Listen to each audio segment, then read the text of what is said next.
Hi Nick, Hey Al. you're the lead engineer on what the Royal Bank called Blue Bank. So why don't we begin by just giving us a little bit of a potted history on what Blue Bank is and where it came from. Sure. So Blue Bank's been around for about a year at this point in time, and it was something that we built because really we could see open banking coming, and it was our instinct to get ahead of that rather than to respond to it later. And so although we knew there was lots of regulatory requirements coming, we felt it made more sense to go and build what we thought an open banking API would look like in advance, and then to use that at events like hackathons to go out and engage with the third-party developer community. And so that's what we've made.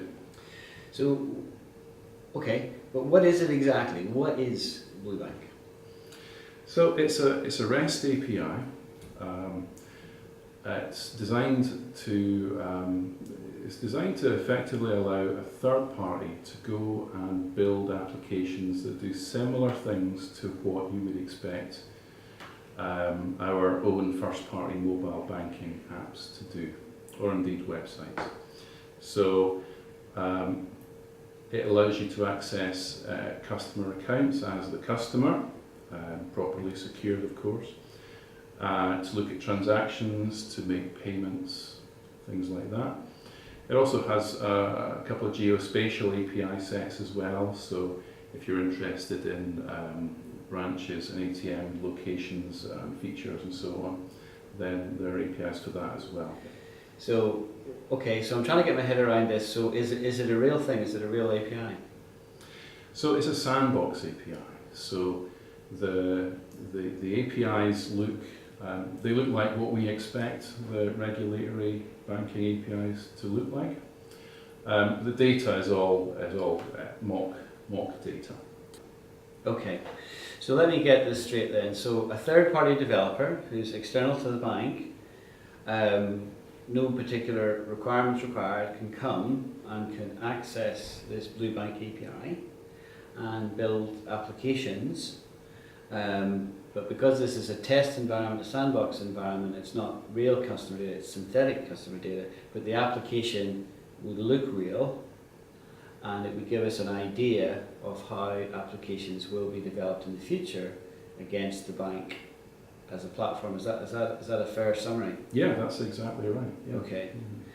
Okay, Nick, so you used some terms there, just to clarify for everyone who's viewing this video today, what you mean exactly by a first-party app and what's the difference between that and a third-party app.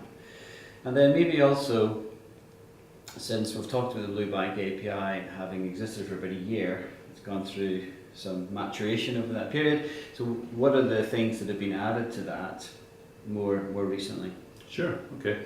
So by first-party app, we basically mean an app that was designed by the bank for its customers. The app that you would go onto the App Store and download onto your mobile device. In the future, open banking will enable third parties to develop apps which will securely be able to talk to the bank and get access to your account information.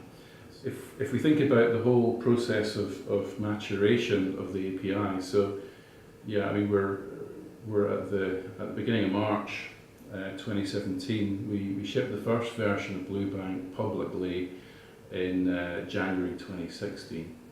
Now that had in it all of the geospatial stuff. It had the account stuff. It had payments as well. So it had all of the basic things.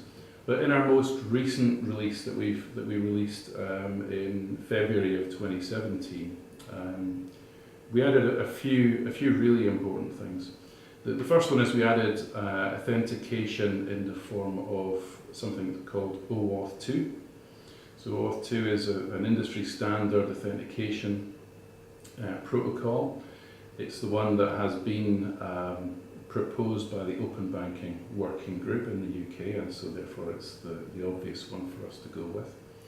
And the key thing about OAuth 2 is that when a third party uses OAuth 2 in their app to authenticate one of our customers, that the customer details that the customer provides are not in the hands of that third party. So that's the first thing. The second thing was we added support for something called webhooks.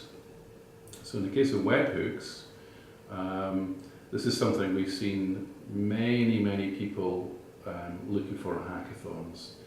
It's the ability for some event happening inside of the bank, if you like. So for example, a payment happening. Let's say your salary going in or a payment going out. It's the ability for the bank to effectively send a notification to a server that is run by the third-party developer that a certain event has happened. So that's webhooks. The final thing that we built was the Test Customer Portal.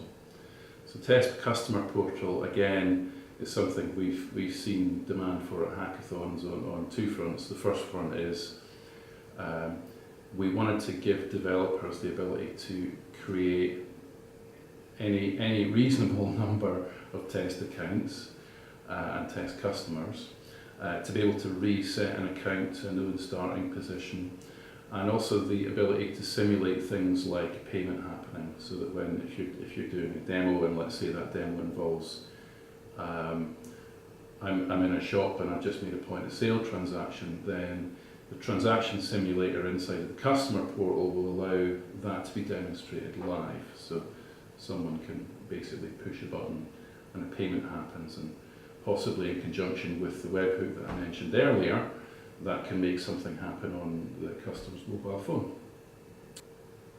Cool. That's great. Thanks very much. Thanks.